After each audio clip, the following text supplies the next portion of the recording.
All right, here he is. Can you talk a little bit about what some of your affirmations are? I want to start with I am enough. I am enough. I am enough. Those moments where I do get fearful, and before we even started the press tour, everything's going through my head, this, that, and the other. And it's like, no, I am enough.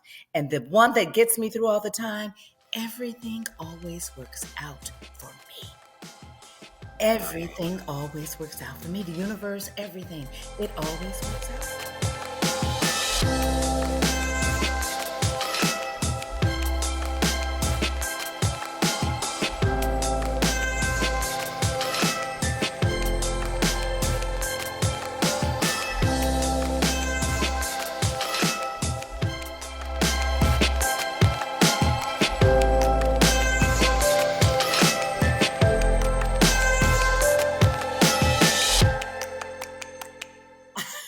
So growing up without much and now you're doing good, what has money afforded you that's been really nice? I'm not going to say I didn't grow up with much because I didn't know it. Because everything I ever wanted, my parents provided. You know what I mean? But I've always had an interesting relationship with money. I'm not impressed by money. Sometimes the money even makes me nervous. And, my counselor, like, I live beneath my means. My father he passed 3 years ago, but it was always self-preservation is the first law of nature. That's the one thing that he poured into me. And he sit up there and he cut his coupons. He was thrifty. You know what I mean? So I grew up I never put emphasis on money. It was never my driving thing. I was never a paper chaser. Even in my first jobs that I got, I would always send, the money orders home, and I'd invest in either property or, something different, but not material things. It just, money is important. Yeah. Cause I do, look around. Yes. I love my life, but at the same time, it's not all the things that I need. I had a fire to my house back in 2003, lost everything and almost lost my mind. And it was right after, the Steve Harvey Show and Cedric Show. And, it was my first year of marriage, everything was just, and then to lose everything. And I went through a 3-year of rebuilding and I had to move back into the house that I grew up in, while they were rebuilding my house. And, I think it was a starting over and a fresh start, but thank God I wasn't attached to all those things that I had acquired, because I probably would have lost my mind. The hardest thing was, I lost my dog, in the fire, and pictures, photos, because it was before cell phone and digital and all of that. I lost so many photos and memories, and I'll never forget, me and my mom just pouring our heart, crying and going through the muck and the mire and trying to sift through photos. So, yeah. Yeah, I know how that. I know how that can be. I mean, not even me, right? But like my grandmother had a fire way before I was even around. Wow. But I have never seen a picture of my grandfather. Wow. Because all the pictures of him were lost. In the fire. He was gone when my father was little. All the pictures of him were gone, well before that. I have no idea what he looks like. Isn't that something? Yeah. And so yeah, it's amazing how from that generation the photographs were fragile. They were fragile, yeah. So right. I take nothing for granted. You know what I mean? And I mean, thank God. Look, I keep my phone with me right here. Back it up on the iCloud. It's like, woo! But it sounds like out of the fire experience, you are a little better at practicing being unattached. Mm-hmm. Mm-hmm. Yeah, and I totally agree with you, because it was at that time when I feel like I was at one of the lowest points in my life. I auditioned for Tasha Mack. Now, mind you, I'm back in South Central in the house that I grew up in. My mom was just renting it out because, my parents, we acquired property and just reinvested in the community. And so I'm back there full circle, and the heartbeat and the pulse and all of that. I felt like it was kismet. Like everything always works out for me. Even through the fire, the devastation, losing. When I say everything, I spent the night at the neighbors and they gave us pajamas. It was the night of the Oscars. Last King of Scotland was up for the award. So I'm dressed in African clothes and everything, right? Because my friends, we threw this big Oscar party at my friend's house and lost. When I say everything, that's all I had. And starting from scratch. And I had to rediscover who I was because I had so many clothes from the shows that I had done. So it was like I had Regina Greer's, all of her suits. And then I had, other play clothes. And it's like, well, who is Wendy? What does Wendy like to dress? It was little things like that. How do I dress? What is my style?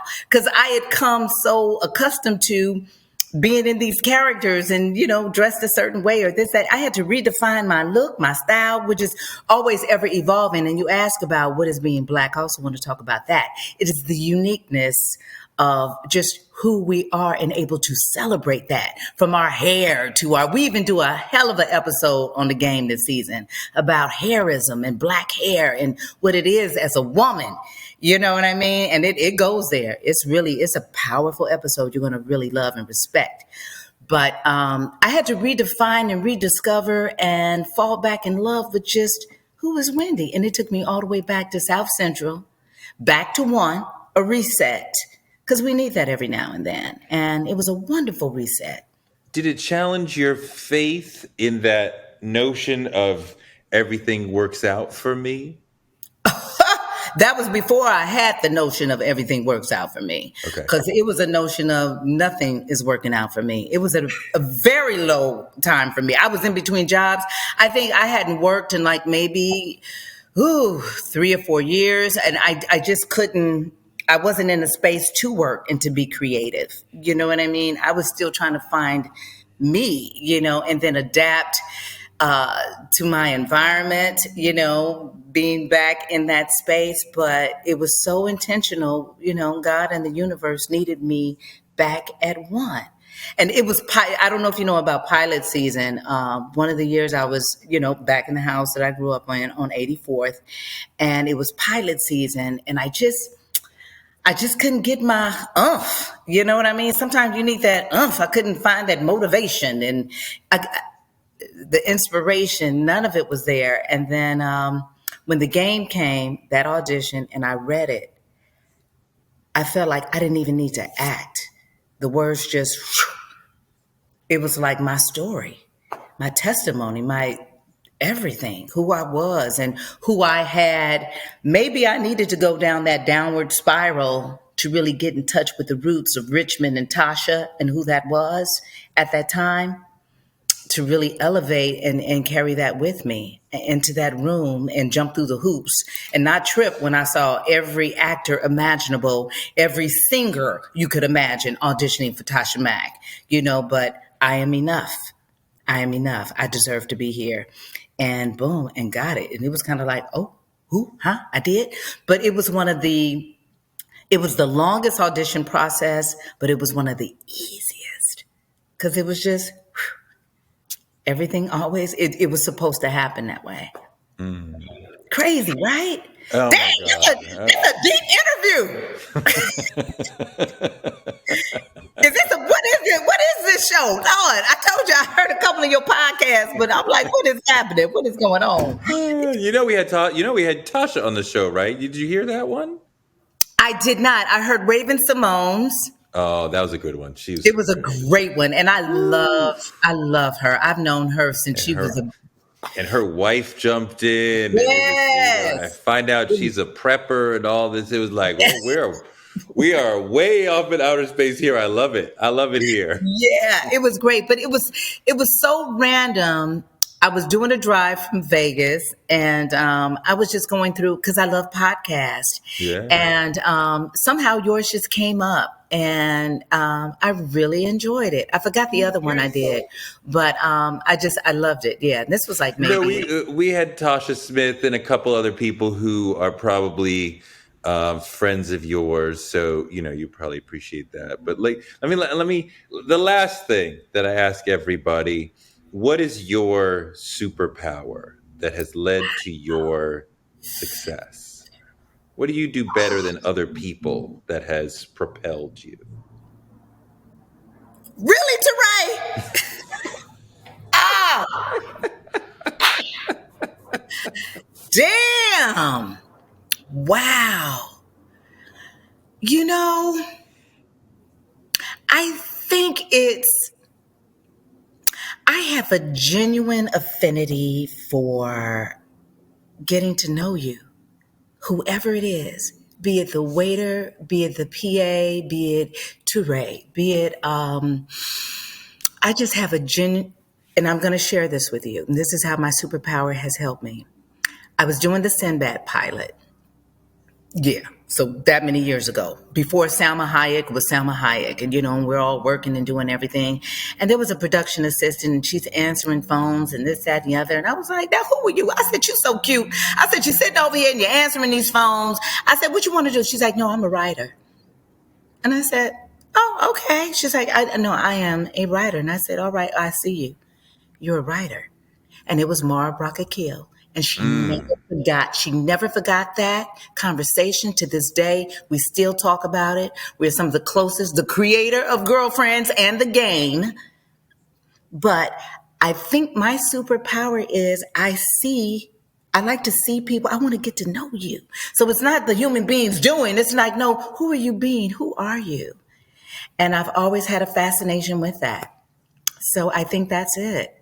Just really taking the time to make the time to getting to know. And sometimes it's easier for me to talk to a stranger. You know what I mean? And just I've always been a people person in a weird way. As shy as I am sometimes, I really am. I don't just go to everybody and just talk to them. But I feel like I'm an empath and I can really feel people's the other night we were at the cafeteria in New York, and this waiter came and he's just snatching plates, this, that, and the other. I was like, wait a minute, wait. I said, we got to change this energy. What's going on? And just really got to know him. And after 16 years, it was his last night there. His name is Oh. Nelson. He was going through a whole thing. It turned into a whole 25-minute conversation. And yeah, it was life changing. I was like, change that energy, and he was going on to new things, but he was so torn between leaving the cafeteria, which I love that place, and going on to new things. So yeah, I think that's my superpower.